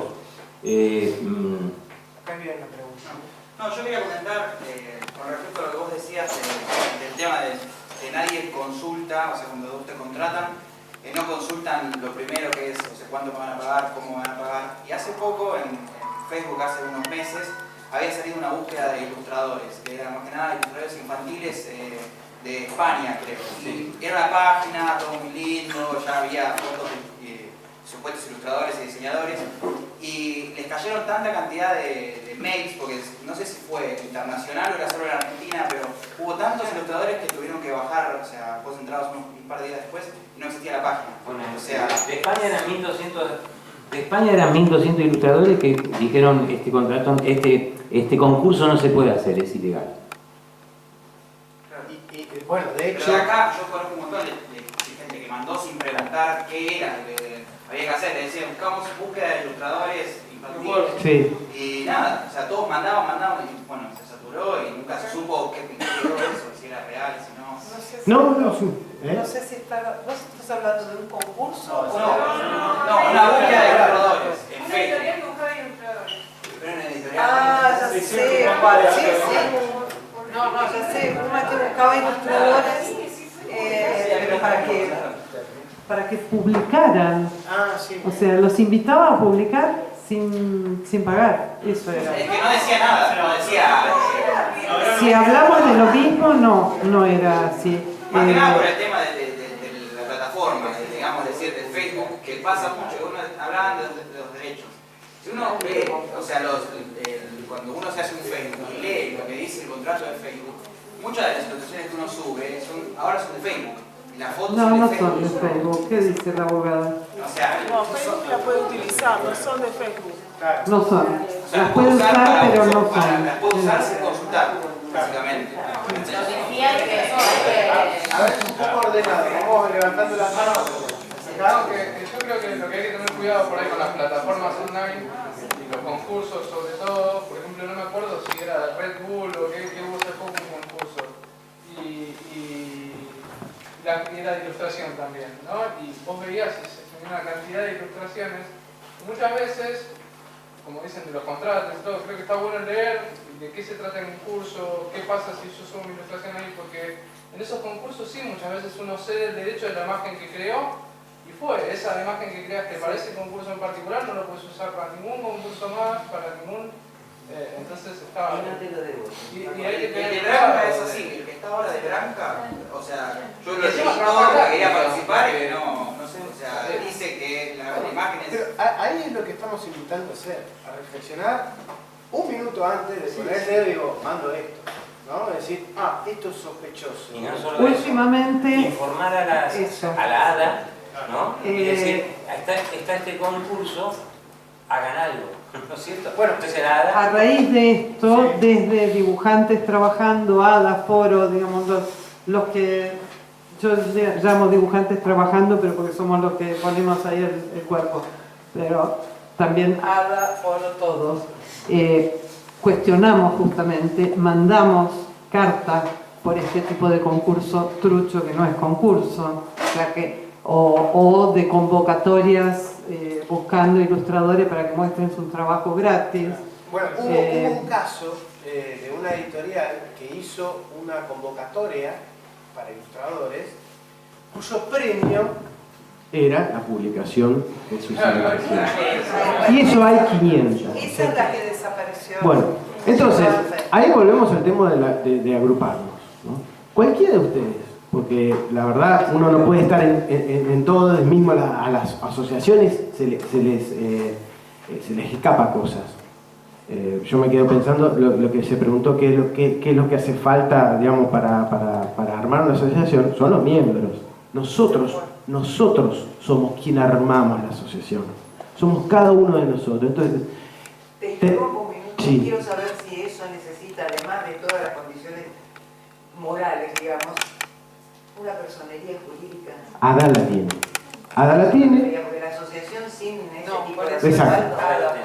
Ada la tiene y estamos en una etapa de renovación y de reformulación, inclusive de objetivos, que son puntualmente dirigidos a este tipo de inconvenientes, de problemáticas que son naturales. Estos concursos que aparecen a cada rato son comunes. Entonces, el compromiso que también cada uno puede tener es decir, bueno, me acerco y les comento a la gente de ADA o del Foro o cualquier asociación que está pasando esto, me está pasando esto. Y ahí es donde entre todos podemos cambiar las cosas. Ese concurso no me acuerdo, creo que era en Córdoba, la editora tuvo que bajarlo.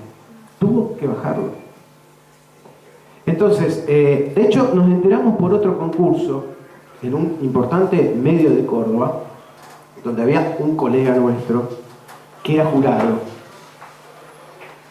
Y justamente parte del premio era la publicación en un suplemento de humor. Era mandar una tira de humor. Cuando nos enteramos de eso, estaban las dos opciones y eso es donde también estamos aprendiendo nosotros, ¿no? Entre un grupo de dibujantes trabajando, ahora dijimos, che, mira lo que está pasando acá, qué raro. Che, acá está tal colega. Mirá, yo lo llamo, lo escribo y le digo, porque por ahí no se dio cuenta y no está al tanto, que puede pasar muchas veces. Cuando cuando se traslada esto, cuando la asociación manda una carta pidiendo reflexionar sobre, miren, estamos... Esto, no llegó a haber carta, lo estábamos mandando y fue un teléfono. El colega planteó las cosas, dijo, mirá, yo no soy jurado de esto, sino realmente se da un premio verdadero. A los 2 días el premio era un set, creo que era una tableta Wacom. Era un premio. Era una tableta Wacom, un set. Exacto, era un premio verdadero, no algo. Pero recuerdo que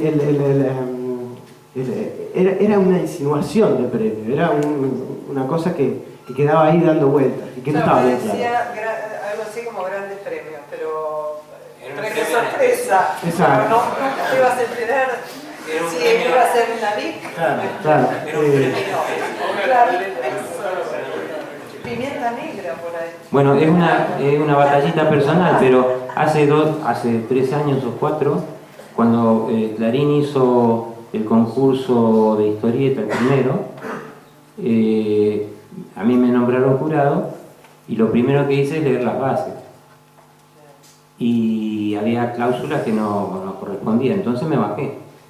Dije no, y se cambiaron las bases. Pero no es una cosa que tenga demasiada importancia porque lo haya hecho yo, sino porque en teoría cualquiera lo tendría que hacer, ¿no es cierto? Si te nombran jurado a cualquiera de algo que estás avalando las bases de un premio que no son correctas, ¿no es cierto? Y en el caso de estas editoriales o pseudoeditoriales o grupos que hacen concursos misteriosos, bueno, esto forma parte del folclore al que estamos acostumbrados. El trabajo del dibujante, habitualmente, lo que decía hoy Poli, de que a nosotros nos gusta hacerlo, que sé yo cuánto, es también nuestro pecado, ¿no es cierto? A nosotros no nos gusta hacerlo y muchas veces por hacerlo, y por las necesidades también, no cuestionamos muchas cosas que hay que cuestionar. Y por el otro lado, lo que al trabajar de esta manera, quedan en el camino reivindicaciones que tendríamos que tenerlas más en claro, o por lo menos ejercerlas. No, pensaba, me parece súper interesante lo que plantean. Hay un punto en el que yo siento que igual estamos en una situación de indefensión total a la hora de estar sentados con algunos editores. En lo personal me pasó que el año pasado una gran editorial me había prometido hacer 2 libros. Fui, me sirvieron café, me trataron como un rey. Cuando pregunto cuánto me van a pagar por cada libro, me dicen una suma que realmente era vergonzosa. Cometí el error, o tal vez no, lo podemos discutir entre todos, de decirle, mirá, digo, esa plata más que los derechos con las republicaciones, con las ventas, un precio por tapa, no, ese precio nada más. En ese momento yo, que necesitaba la guita, le dije, bueno, está bien, pero ustedes saben que es poca plata la que están ofreciendo. Sí, bueno, antes ofrecíamos menos, me dicen. Porque en esa situación yo planteo, de hecho vine desde La Plata a escuchar la charla porque además de que los admiro los 3 me parece súper enriquecedor. ¿Cuál es la solución ante eso? Yo me quedé sin los 2 libros, contaba con ese dinero, contaba con el sueño de que mi hija pueda ver esos 2 libros también, porque nosotros también trabajamos para las personas que queremos, además de los que no conocemos. O sea que de los 2 libros que iba a hacer por poca plata, como se ofendieron por lo que les dije, y se los dije de buena manera, una semana después me dijeron que se cancelaba el proyecto. Habían estado fascinados con mi trabajo, no porque yo sea un genio, sino porque querían hacerlo, y de pronto cuando yo planteo en la mesa con el café de por medio que me trajo una secretaria, que la plata era poca, una semana después yo me quedé sin 2 libros por hacer. Digo, ¿cuáles son las herramientas que tenemos nosotros como dibujantes para defendernos ante esa situación? Ninguna. La asociación. Es inevitable, ¿no hay? ¿Por qué la asociación? Decilo vos. Saber eso. Una vez que yo me quedo sin ese trabajo que necesitaba, porque no nado en la abundancia, digo, ¿qué herramienta tengo yo para defenderme? Decir cuál es la editorial. Todos queremos contestar. Claro, bueno, pero yo digamos, antes de pasar lo de la asociación, entiendo tu punto, porque la verdad que el planteo es excelente, porque también, a ver, estamos hablando de acá, contratos a Francia, contratos en el resto del mundo, y puntualmente esto es realista, esto pasa todos los días y nos pasa a todos. A mí me pasó exactamente lo mismo hace un año atrás. exactamente lo mismo. Yo también dije, no es un momento. Está bien, tenía otras posibilidades. Vos te perdiste tu primer oportunidad. Yo lo que te planteo, digamos, para mí... Mi primera oportunidad con ellos, yo trabajo también hace mucho. ¿No? Bueno, ok, vamos ahí, pero ponerle que era un planteo de una oportunidad importante para vos, evidentemente. Tomarlo de esta manera, para mí tomaste una decisión correcta. ¿Por qué? Porque ahí es donde vos te estás convirtiendo en profesional. No estás escupiendo para arriba, porque de alguna manera lo que vos te estás planteando, si esto es... Porque ahí es donde tenemos que separar lo ideal. Sí. Yo te admiro muchísimo, para mí es un lujo escucharte, pero en ese momento yo me quedé sin un trabajo después de una inundación en mi ciudad que me quebró y me rompió como un montón de platenses. Y yo necesitaba el dinero, o sea, yo me convierto en profesional sin trabajo. Bueno, déjame terminar, cerrar el concepto porque es el realista. A lo que voy es esto, digamos. Hay conceptos que son ideales y hay conceptos que son realistas, ¿sí?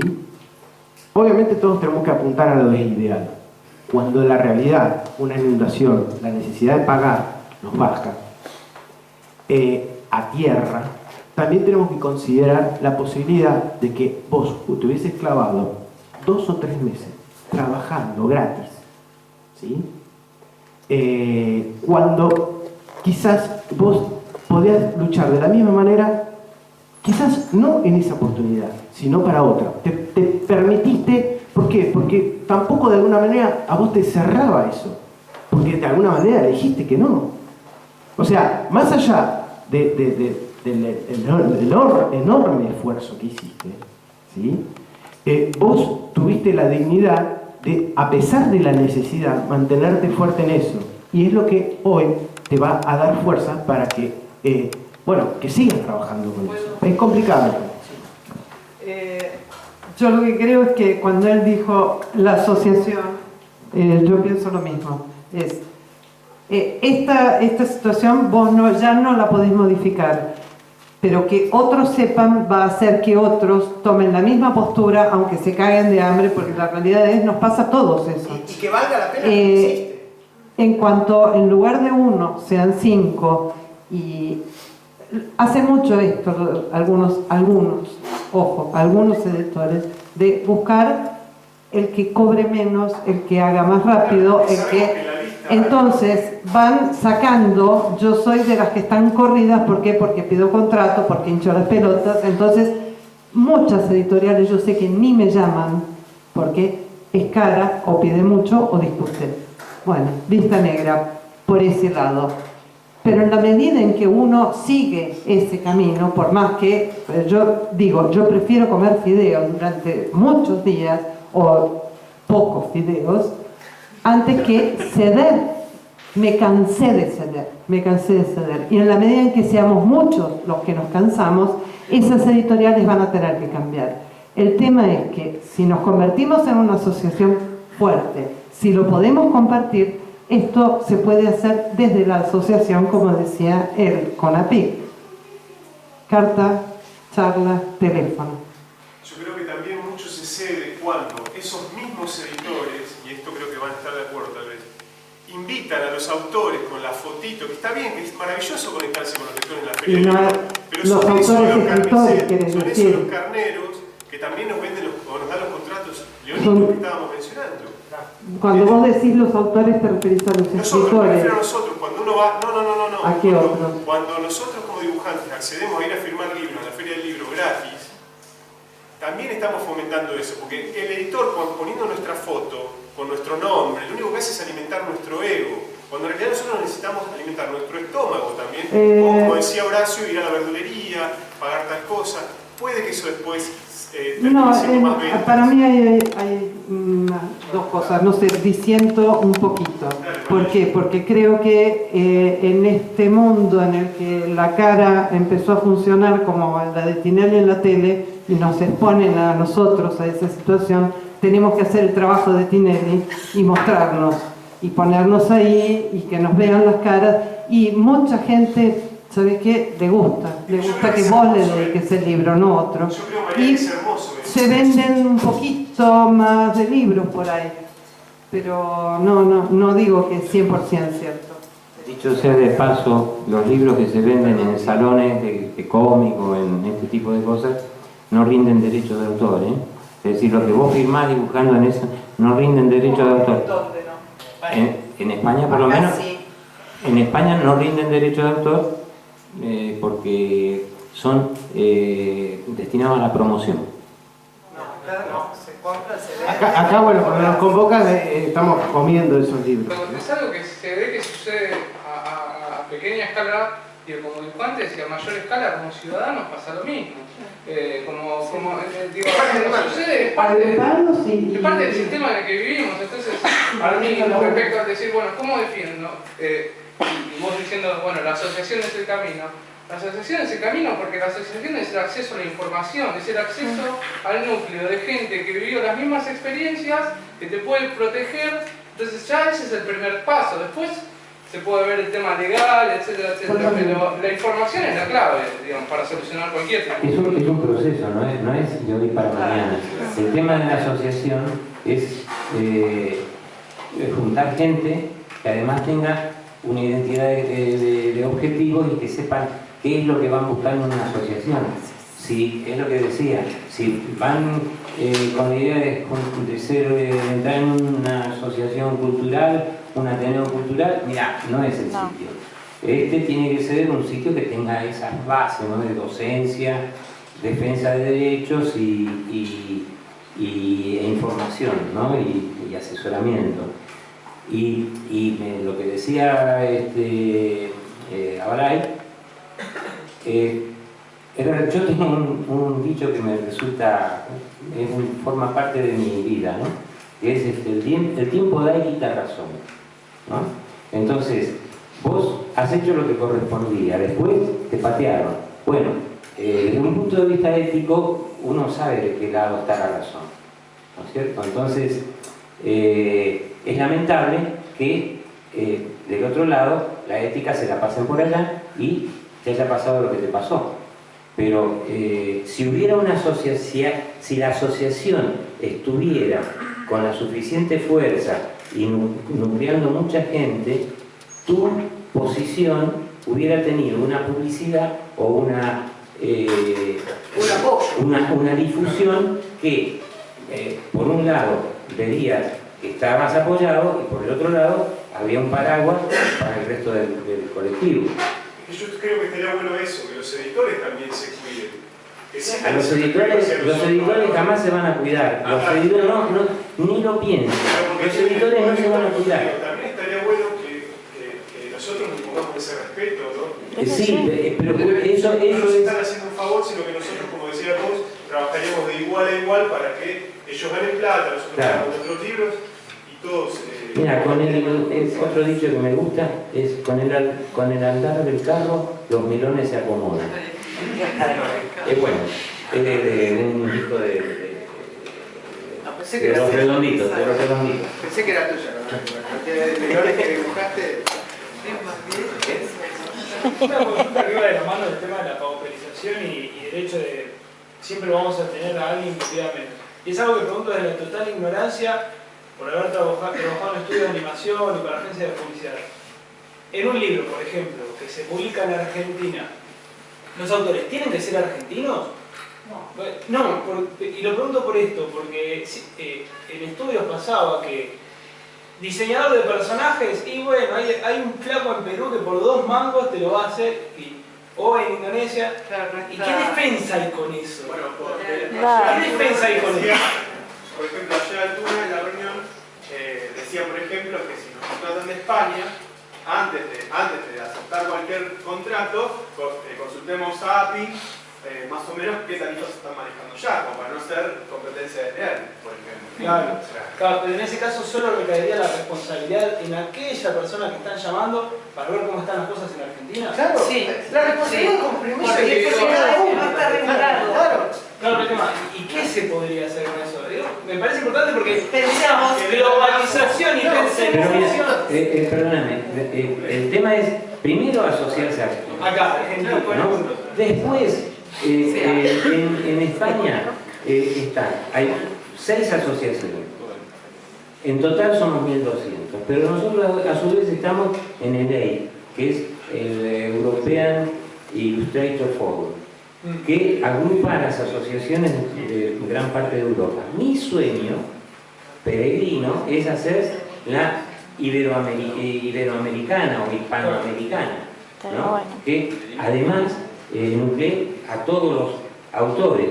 Lo que pasa es que si aquí es, digamos, podría ser una potencia en cuanto a cantidad y calidad de autores, todavía no conseguimos organizar con fuerza una asociación, está en camino, hay que apoyarla.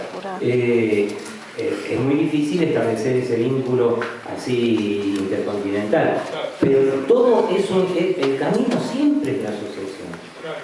Yo quiero acá descartar algo muy, muy importante y ojalá que puedan entender lo que quiero decir. Cuando se habla de asociación, por lo general lo que se escucha es ¿qué me da la asociación? ¿Cómo me puede apoyar? Y acá lo que se tiene que entender es que somos nosotros los que tenemos que construirla. En algún momento en España, en Francia, en donde sea, un grupo de gente se puso a reflexionar y a plantear estas cosas. Hoy Diego, vos, cualquiera, tiene un montón de casos. ¿Y cómo es lo principal? ¿Cómo podemos luchar contra eso? Es crear conciencia. Es la docencia en ese sentido. Claro, que pensemos cosas como la que planteó él. Si no estamos juntos, ¿no? Y podría hacer cosas por ahí. Plantear eso y pensar, bueno, obviamente ¿qué necesita hacemos? que estemos más organizados, pero decir, por ahí ciertas obligaciones a estos, no sé, editores, agencias, que tienen que tener un porcentaje de trabajo nacional, qué sé yo, de trabajadores. Está bien, pero son todas propuestas que podemos hablar entre nosotros, decir, che, mira, esta que estuvo, viene alguien de Perú, digamos, pero nosotros, los argentinos, también hemos hecho lo mismo, en Francia, en España, entonces, a eso voy. Exacto. Entonces, de eso se trata, ¿no? A ver, acá un par de colegas tienen una pregunta. Sí, cuando vos dijiste antes lo de la personalidad jurídica, bueno, en ese momento estábamos nosotros en nada, que la conseguimos, no lo digo como un mérito, sino para marcar una época. Y éramos, la verdad, bastante combativos, Mengi, Miguel, estaba yo, bueno, estaba presidente en ese momento Sopi, un luchador, y se fue diluyendo. ¿Cómo hacer para que no vuelva a pasar eso? Pues yo escucho a todos los muchachos jóvenes, me encanta, pero ¿cómo hacer para que, por ahí con la experiencia que está transmitiendo Altuna de España, cómo hacer para que se concrete? Porque al final nosotros terminamos... Diluyéndose, mira, lo que vos decís, Marcas, es cierto, y digamos, hace poquito, yo relativamente hace poco estoy militando en ADA, ¿no? Siempre estuve en el foro, en diferentes espacios, buscando trabajo y decidí meterme más en ADA. Eso significó, en mi caso, hacer una especie de trabajo arqueológico, antropológico, investigar qué pasó, porque hubo, así como la etapa tuya, hubo varias, que se fueron logrando cosas. En su momento fue la personería y un montón de otras cosas. Pasaron otras etapas que también se lograron, y hay como ciclos que eso se apaga. ¿Y eso por crisis? No sabemos. O sea, lo podemos saber y lo podemos hablar. Y hay un montón de cosas. Hay un éxodo de miembro de ADA desde el 2003, ¿no? Sí. Últimamente tengo unas cuantas cuotas que pagar por eso. Sí. Pero bueno, acá tengo, él es testigo. Nosotros hemos hecho reuniones, yo no, o sea, los otros chicos de ADA se encargaron más de hacer la discusión y todo. Hablar, creo que Horacio fue testigo en la reunión, creo que vos también, no me acuerdo. Pero de decir, bueno, se va a hacer una reunión para charlar de todos estos temas, y iban dos. Eso dice muchas cosas. O sea, yo lo digo muchas veces eso. Y eso, ahí es un estancamiento que se hace. Y lo que ADA quería inculcar era esto que están diciendo ustedes ahora. Bueno, el problema asociativo es que se necesita mucha... desgasta, es muy difícil poder vivir de lo que trabajarse y tener familia y qué sé yo cuánto, y aparte militar en una asociación y perder parte de tu tiempo, sacrificar tu tiempo en cosas que muchas veces no tienen el resultado que vos decías. Pero digamos, la experiencia que es buena, muy buena en España, es que la gente que fue nucleando ha dado mucho tiempo y ha dado un buen resultado con el tiempo, ¿no? Pero se ha trabajado muy orgánicamente. La organización vence al tiempo, dijo alguien, ¿no? Y eso es fundamental, porque con el tiempo, digamos, estos estertores, estas luchas, estas cosas que se van empezando a suceder para refundar ADA y dibujantes trabajando y nuclear a todos los colegas, la única posibilidad de hacerlo es a través de una coherencia, de una consecuencia, de un compromiso y del apoyo también, ¿no es cierto? Que además todas las asociaciones han empezado con muy pocos miembros. Cuando yo hablo de Cataluña, cuando yo empecé serían 110, 120, ya venía funcionando. Entré en la junta directiva y seríamos 200. Cuando agarré la presidencia eran 250. Cuando la dejé eran 600. Y ahora andan por los 500 y pico por la crisis porque hay menos laburo. Pero me refiero que hay una coherencia y además hay mucho laburo que se hace desde la asociación para los autores, para los colegas que están en la asociación. Se hacen jornadas, se lo lleva... es largo de explicar, pero hay muchísimas cosas que hace APIC, ¿no es cierto? Y eso es lo que nuclea, ¿no? Y además el ejercicio de la defensa de los derechos de autor, que no hemos hablado, ¿no? Es fundamental, y que tenemos también nuestra abogada, tenemos un asesor fiscal, tenemos un montón tenemos sedes, tenemos muchas cosas, pero todo eso es tiempo. Ahora, APIC tiene 30 y pico de años, ¿no es cierto? Ahora tiene mucho, pero ha sido discontinuo. Y cuando se pregunta por qué pasa que van 2 o qué sé yo cuánto, me está faltando el poder de convocatoria de la comisión directiva. Y el compromiso también de la gente para decir...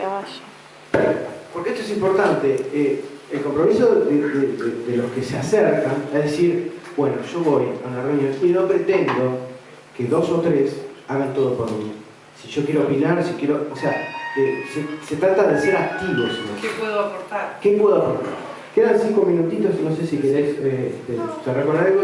A mí me gustaría, creo que para cerrar la charla, es bueno, básicamente es eso, digamos, hay muchos temas por seguir charlando, muchas cosas que quedaron pendientes, hay muchas inquietudes. Hoy, exacto, ADA en este momento está realmente cambiando. Sinceramente yo les puedo decir, digamos, les pido parte de su confianza en eso que está cambiando, porque quizás no se vea del todo. O sea, estamos en un proceso de cambio, no es de un día para el otro. No sé, por ejemplo, ahora hay un volante ahí dando vuelta, digamos, en que si ya lo entregaron, investiguen. La página no está actualizada, le pensamos actualizar, estábamos trabajando en eso. Va a haber galerías para todos sus miembros, o sea, asóciense, acérquense y todas estas preguntas. Y hagamos, claro, y hagamos ADA. Sí. Colaboren.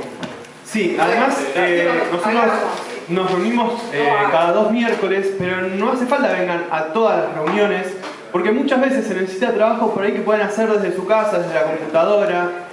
Incluso, bueno, está el tema que no podemos hablar de la ley, que hay dibujantes trabajando con eso, que se necesita gente que llame a los diputados. Hay un montón de cosas que se pueden hacer solamente dedicando 2 horas por semana o 1 hora por semana. O sea, ni siquiera es, y es más, si quieren para abonar la cuota, si quieren abonar la cuota y no pueden venir, hay medios de pago incluso que son a distancia. Entonces, las cuestiones de distancias se acortaron mucho con el tema de las nuevas tecnologías. 25 pesos por mes. El otro tema es también federalizarlo, que no quede nada más que bueno, la asociación de dibujantes. Lo que pasa es que tenemos que ordenar un poquito. Claro, primero empezamos por acá y después vamos organizando en un nivel mayor. Estamos haciendo unas cosas iguales. Por ejemplo, lo de la muestra de dibujantes trabajando, ¿viste algo? O sea que en realidad Parece como de dibujantes trabajando, de hada, de foro, porque es un mix de todo. Hay una muestra que se hizo en la legislatura y que ahora va a ir a Bahía Blanca, después va a volver a Buenos Aires con intenciones de que vaya a Mendoza. Ahora, toda esta movida, ¿cómo se logra? Con gente en cada lugar que pone el lomo, el cuerpo, va, ayuda, además de juntar a los colegas de la zona para que cuelguen. En La Plata se va a hacer ahora, también, antes. Eso es la intención absoluta, pero tiene que haber gente que también se acerque, colabore y empiece el intercambio. O sea, es difícil si no.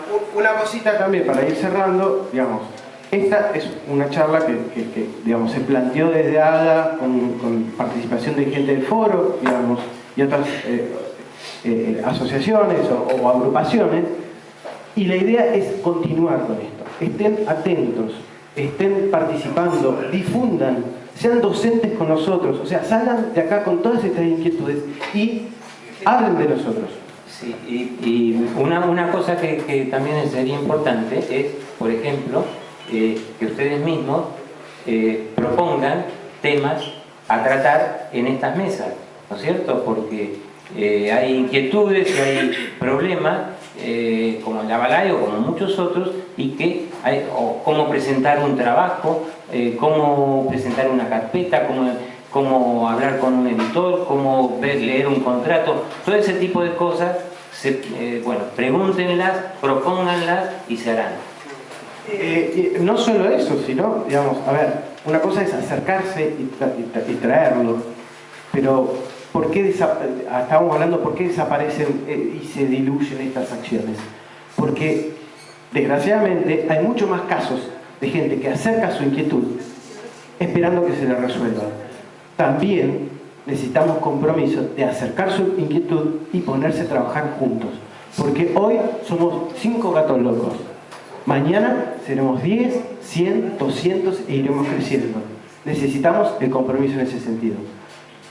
Se van a seguir haciendo charlas de este tipo.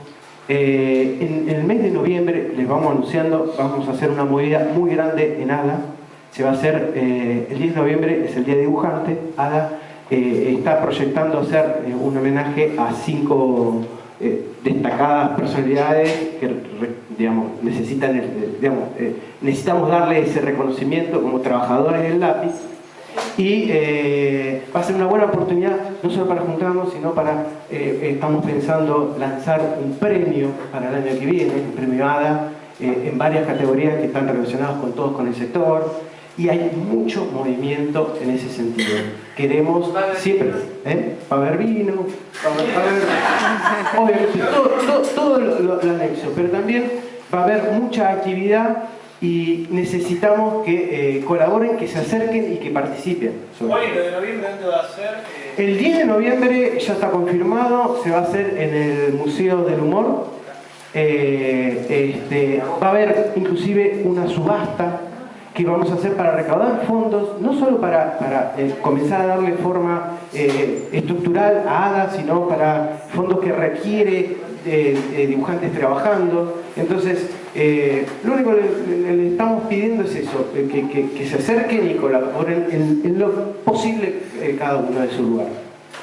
¿Hay algún lugar donde se puedan dar tarifas? Es un largo tema. Tenés que formar parte de alguna de las agrupaciones. Hacer un trabajo, no. A mí me llega un contrato. Sí. Yo acepto ese trabajo. No sé cuánto se pagó el libro. Claro. Eso, hablar con algún colega. Eso hablas con colegas y sí, conocer colegas tenés. Sí, puede ser. Depende, yo ya hice 3, bueno, ahora lo discuto. Puedo ser primero, por ahí no te conviene, o sí, o se paga el doble, o no se paga, o se le paga. Va a haber muchas posibilidades. 87 opiniones. Exacto. Y De las 87 sacarás tus propias conclusiones. Es muy complicado eso. Y es para otra charla especial. Pero si están, o sea, los que estamos dentro del foro de ilustradores, con galería, con una historia dentro del foro que digamos, se sabe, tenemos un grupo donde compartimos esos datos, donde quedan asentados. Bueno, ese es el tema. Se está queriendo hacer lo mismo con ADA, de poder seguir compartiendo estas cosas en privado, porque no tenemos por qué salir a ventilar. Sí, no ahora, digamos, en algún momento ojalá podamos poner nosotros las pautas, pero en este momento no. Si bien les digo que se van a ir con muchas preguntas, pero sí, las inquietudes que acerquen, de verdad, van a ser en lo posible, en la medida de lo posible, apoyadas por la asociación y por otros colegas. Pero depende de cada uno acercarse y plantear. ¿Cómo se consiguen logros si se sentó un buen precedente de algo? Avisarlo. Exacto. Difundirlo, no. Me fue re bien, no le digo a nadie. Ojo con eso, porque en esas negociaciones muchas veces no te imponen que te calles la boca, justamente. Lo estamos haciendo con vos, pero no lo digas porque sos vos, nada más que con vos. Contrato de exclusividad. Es un poco adular y un poco ponerte una mordaza. Bueno, gente, nos tenemos que despedir. Quedan muchas cosas pendientes, pero bueno, la idea es vayamos siguiendo el contacto de esta manera, ¿sí? Muchas gracias a todos.